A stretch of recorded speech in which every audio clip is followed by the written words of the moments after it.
Welcome to another stream of Unleashing the Future of Work, the Movement, Guide Live, B2B Jam Sessions. Today I'm actually talking to a girlfriend, lover, amazing, creative, thought partner, Dot Long, who is the mother of dragons herself. She owns her own social media strategy agency, hashtag work with Dot. And she's just a fantastic, fantastic, and abundant woman and creative. And today we're going to talk about her movement, what she's building. More importantly, how she got started in the marketing and advertising industry, how she got started with creative work, how she still got started in graphic design, and more importantly, what's going on with her? Like, what's she doing next? Because she's always in move, always in route. Right now, she's actually in Tel Aviv, beaming in from Tel Aviv in our stream. So definitely tune in, and you all are going to meet a pretty phenomenal woman. So with that said, let me bring that on the show. But before we get started, if you are currently listening right and you are excited about this episode, please show us some love in the comments. Say hi. Let us know where you're tuning in from. If you're tuning in from Tel Aviv, if you're tuning in from Oakland, shout out to Oakland. It's early morning here in Oakland, 8:20 in the morning. Wherever you're tuning in from, let us know. We're going to show you love like that. All right? All right, with that said, let's bring on Dot to the show. Hey It is super loud where you're at. Hey Tim, thank you so much for having me on the future of work, because this is the future of work, everybody. We are just The future of work is chilling on the grass with the palm trees. I'm laying down. Life is good. How are you? We're doing what we're doing. How are you holding up with everything going on in the world? Man, it is like really intense. It's very intense. Dealing with it one day at a time. Yeah. And trying to make the best out of the situation. Yeah. But overall, you know, living my best life, baby. Yeah. No, feel you on that. And let's ask you, because I think that it's been transformative period in our world. And for you have a business that's in social media marketing and strategy and all of that. For you personally, how has it affected you as a business owner? But also at a high level, how do you think the world is changing due to what's going on with COVID? I think we're fast forwarding, literally, with like the whole COVID and quarantine situation. We're forwarding our work and our work life and our personal life 15 years faster. So it's just like literally put on speed. Everything that's been happening with social media, technology, and we're more reliant on technology than ever. So I don't know how you've been coping with the whole quarantine situation, but I've been on social media. I've been downloaded TikTok.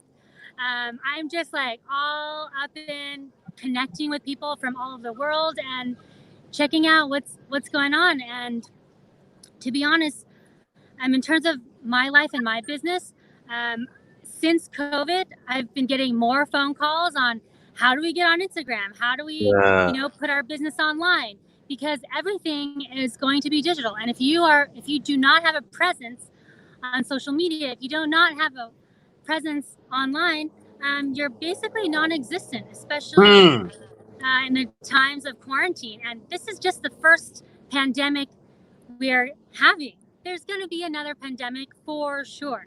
I'm not trying to be like a pessimist, but it's just a reality of the situation. So yeah, no, and I think you have a point there, right? Even Bill Gates, I've been reading a lot about what Bill Gates has been sharing in terms of how we've not been adequately prepared to address this pandemic in the US, at least, on how, this was expected. And he actually predicted this years ago. But as to your point is, it's good for online businesses as well, right? Like you being someone that, works in social and in digital advertising. And I think a lot of companies weren't ready for that shift back to online. Yeah, it's been really incredible. I actually just like the day that we were going into mandatory quarantine, I just happened to be launching my first Instagram growth course. And I was like super anxious about launching my first digital product. I've never done it before. I did it with an amazing company, domestica.org, and I didn't know what to expect because literally we had to go into quarantine and people were hanging on to their money. And a few months later, we literally sold 20,000 courses in a few months. And it is Wow. incredible. My community of social dragons um, has just really beginning to blossom. And we are a family online supporting each other, growing, learning everything about social media, especially Instagram. And we're here like supporting people that want to have an online business that want to have a social media presence. And it's just amazing. So even though we are in quarantine and we're in this messed up situation, there Mm. are new businesses that are happening, new possibilities, and this is the future of work. We're all Yeah. working from home right now. Like, Yeah. my partner, he works at Facebook. They're not going back to the office until 2021. Wow. People at Twitter are staying home from work. Everyone that I work with at Wix, Yeah. you don't need to go to the office. So, Yeah. Yeah. um, I think this is just hashtag new normal. Hashtag new normal. I love it. I love it. And I want to ask you because I want you to like backtrack with us a little bit and let us know, how did you get into the work that you do in terms of in digital advertising, social media strategy, and everything? Because because one thing I love about your brand and like the movement that you're building is how intentional you are about being of service to your community and the people that you educate and helping them up level in terms of understanding how to use social media to get their message out. So what really inspired you to start that movement? Thank you so much. I really appreciate that. So I honestly got started in social media completely by accident. Mm. I studied psychology in my undergraduate at UC Irvine.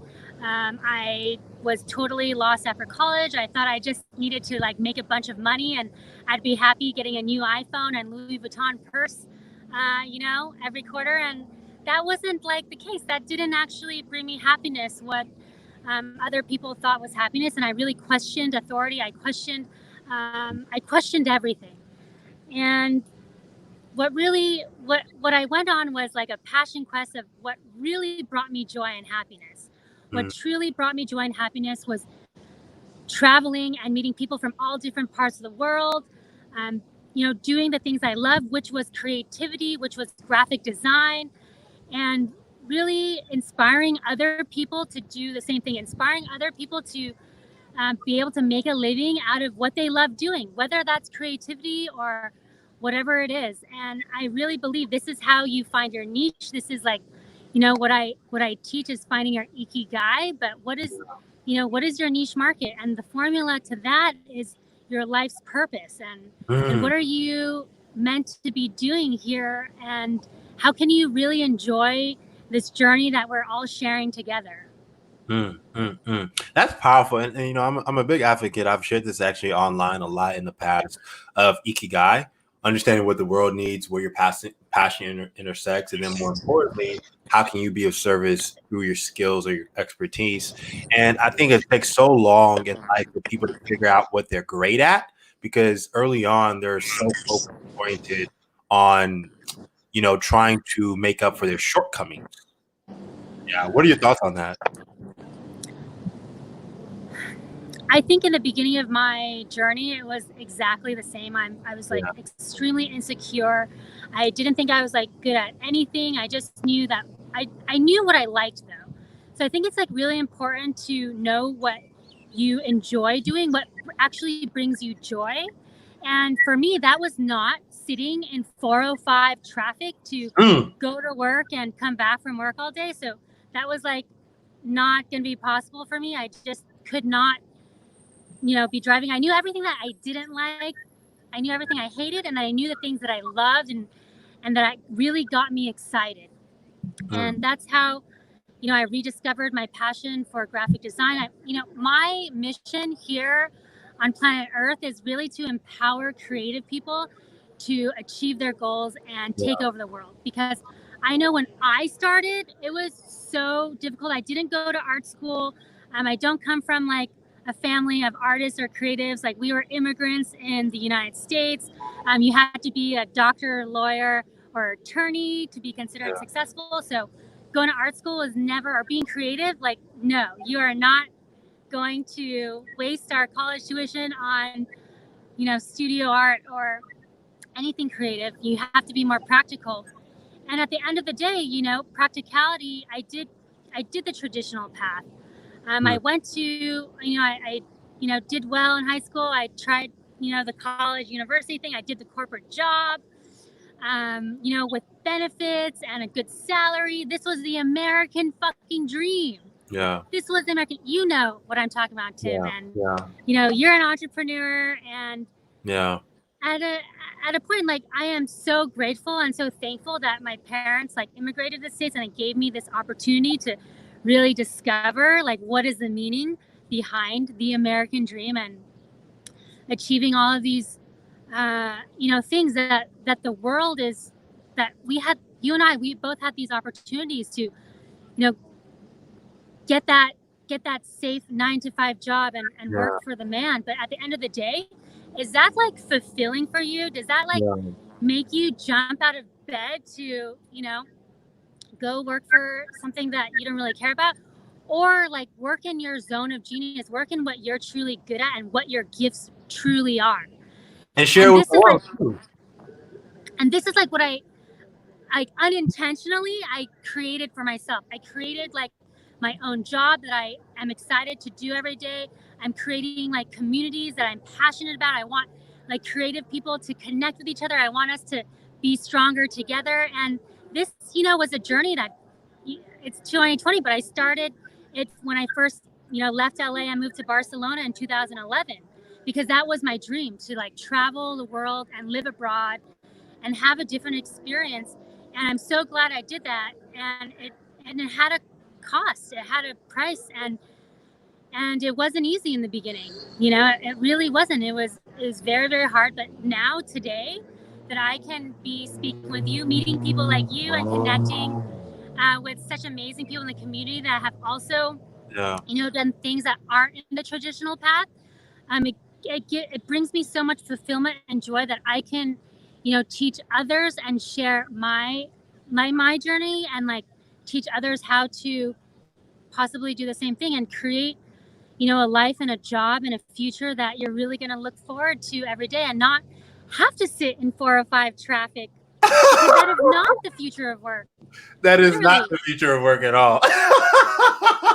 The future of work is like working in your freaking underwear and doing what you're fucking gifted at.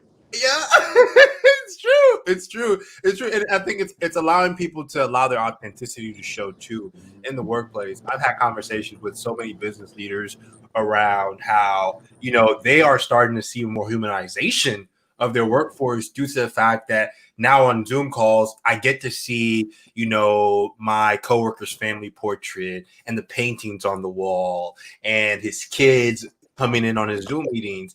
And I feel as if that's actually a powerful moment for us as a world. We're starting to come into our own humanity. I love that so much. And it's so powerful.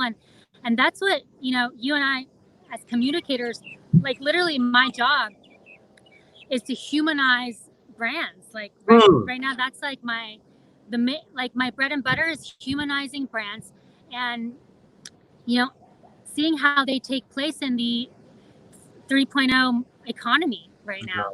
Yeah. Seeing how they fit in your lifestyle, whatever it is. Like maybe you're a full-time dad, maybe, you're whatever. I mean, that's totally acceptable. And that's the beauty of the future of work, is that you should do what you love to do. I used to be kind of like,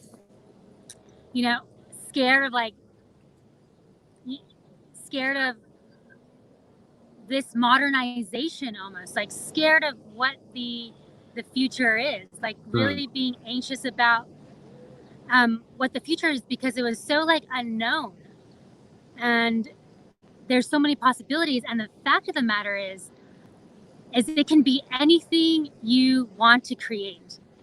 So whatever you want your future of work to be, if you want to be working from the beach like I was today, See, my view today is like the most amazing, crystal clear view of the Mediterranean waves crashing against like this beautiful sandy beach in the Middle East. And I never in a million years dreamed that this would be where my office is, like where I am doing the work that I'm best at doing.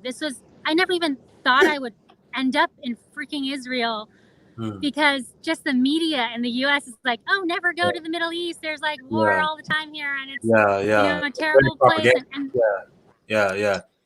I just want everyone to like figure it out for yourself. Find your own, like, ask questions and go on a passion quest and discover for yourself, like, if the Middle East is for you, if Europe is for you, if you want to stay in the US. I'm from California, so I love California. That's like, where I was raised, and I'm a California girl, but there are so many amazing places to work and live in the world. Barcelona, Tel Aviv, Paris, London, like the North world Korea. is your oyster, and you gotta go get it. It's like, it's hard to like say this during the time of COVID when we aren't even allowed to travel, but I've been like preaching this before COVID, like go to like where you want to be. If that's freaking Bali or Japan, whatever, like go discover the world. You have so many opportunities, and when you put yourself outside your comfort zone, that is where the magic happens.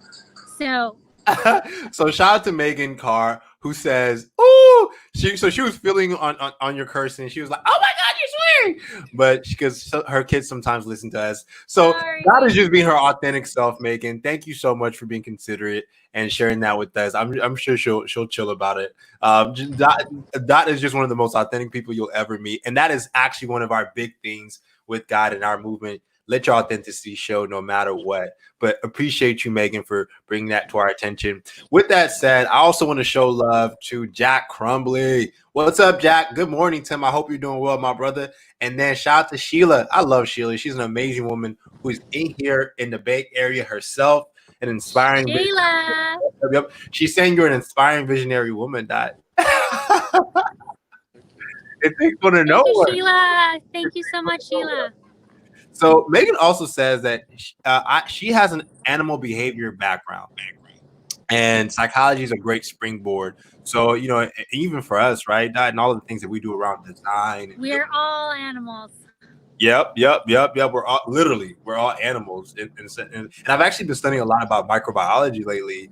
And literally, I mean, we have the same cellular structure as plants and other mammalians. I love microbiology. I love neuroscience. Like that's like what I really got into like in university. By the way, like if you're, a Gen Z or if you're like younger than me listening to this, like college is a choice. Like if I had to do it all over again, like I wouldn't have fucking went to college. I had a decent experience. Oh, sorry about the F-bomb, but sorry, Megan. Megan, I'm so sorry, but you really just I recommend like definitely going to university. I think it's like such a great experience. But if you don't think it's for you, like just go do what you really want. And I wish I had the confidence like when I was younger to just go into design and go into doing like what I really love doing, because it would have saved me those 4 years of like partying and drinking and like not knowing why I'm in college and trying to like figure stuff out, when I could have just followed my heart in the first place, which is to get the hell out of the US and travel the world, and travel when I was younger, and like probably ending back out in the US in San Francisco where you are, because that's where shit's happening, right? Like that's like that is like literally the hub of the digital world. That's why innovation. Where you are. Like so somebody asked me that in an interview, like, why aren't you like in San Francisco? I'm like, well, I grew up going to San Francisco. I was born in LA, and like the first thing I wanted to do is never have to end up in the San Francisco bubble. Yeah. No, it's definitely a bubble. It's definitely a bubble out here too, and I think that's why we often. I think that's why a lot of people in San Francisco don't often realize the innovation opportunities beyond San Francisco and beyond the Silicon Valley. We've been fortunate to travel all over the world. So we've seen innovation, we've seen creativity from multiple angles. And in the Bay, we often think about creativity comes within this like certain type of construct, but it doesn't. So I definitely understand where you're coming from. Well, you've been to Taiwan, Yeah. where my family is. You are like a true innovator. I remember when we first met in San Francisco, actually, and I hadn't been to San Francisco in 8 years. So I had no contacts in SF, even though I love San Francisco. I grew up going there. My heart is in San Francisco, Barcelona. These are sister cities for me. But I remember when I first met you, Tim, and I was like, who is this guy? Because he is my soul. He is my soul, doing the damn thing. You have the best smile. Walking into any room, you vibrate this aura, and I'm like, we were destined to be friends. It took us a lifetime to find each other. I'm from the US and I never met you, but I met you this year in February. We just met right before Corona. Right before Corona. That's kind of wild. It's kind of crazy because it feels as if it was ages ago because we've all been so, conditioned to staying at home. So sometimes I'm like, where's the time? Where's the time going? But you are just killing it. You're killing it. Thank you. I appreciate it. I really respect you so much. I'm so glad. Actually, I think we were really connected because of Richard Moore. Oh my goodness, Richard is amazing. I actually need to get him on the podcast in the near future. So shout out to Megan who's saying brain science, Gen Z, no degree, to see Jonah Iqbal for that. So we definitely have to check them out. Whoever Joe. Love Megan. Megan, where are you? Where are you based, Megan? Megan, I think Megan is in Memphis. Megan is in Memphis. I'm dying to travel to Memphis, Elvistown. I'm I want to see the U.S. more. I have so many things I want to do. I have so many places I want to travel. Continue being a free spirit. One of the things I love about you and everything that you put out into the world is that you are so passionate about your community. And for us at Guide, we're obsessed about, you're one of our creators, but we're obsessed about education in our community. And I think that, it's really powerful seeing how much you pour into your community, because a lot of people don't see that about the movement that you're building. So, we thank you. We appreciate you for always being so intentional about that, because, we learn from you, and, your movement is our movement. But the platform that you're creating is just so inspirational, and I can't wait to see it penetrate every spectrum because everybody needs a guide. I literally wish I had a guide when I had no guide. There was nobody teaching jack shit on YouTube when I decided to venture out and figure out how to do an online business or figure out the social media. I didn't even know what I was doing. It's true. Now we have a hearing. What's going on? Sound. How is the sound? Are you hearing me okay? Yeah, no, it's a little bit scratchy. I don't know what's going on. Okay, because on I hear you a little bit scratched up, but I'll just go with the flow. It might just be my phone. You guys, I'm so sorry, but my phone might die. Okay. Well, since your phone might die, let's go ahead and cap things off. Scott, thank you so much for being on Guide Live. Oh, her phone died, y'all. That's what it was. Her phone was dying. Something we need to be mindful of the next time we have a live guest. With that said, though, good morning. It's not actually sunny here today in California, or early in the morning here in Oakland.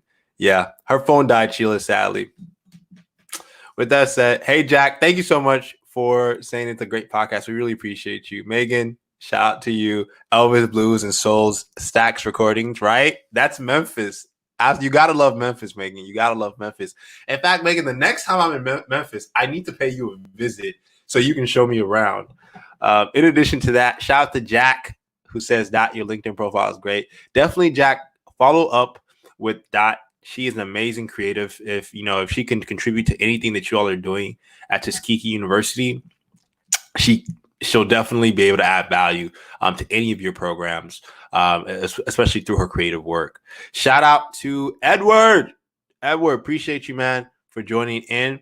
So since Dot, I don't know if Dot is going to be able to come back because it's going to take her a while to charge her phone. I want to shout you all out. If you all are doing anything amazing this week, this Thursday, what are your wins? Let us know. I want you all to be connecting with each other. And what I'm actually going to do is, because we do have another guest that's going to be coming up later on in the day, please tune into the stream. I'm actually just going to keep it on. I'm going to keep the stream on, and definitely follow back up around 11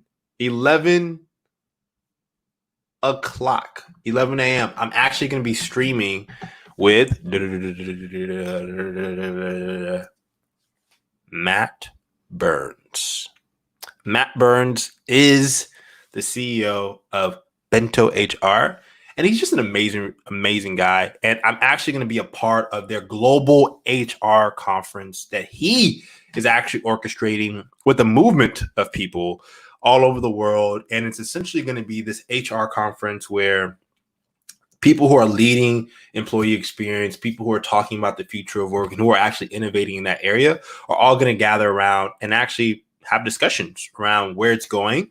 And more importantly, what do we think needs to change in order for us to be able to create a work environment and a future working world where people are able to enjoy work, which I believe is absolutely possible. And we're designing that type of culture here within Guide.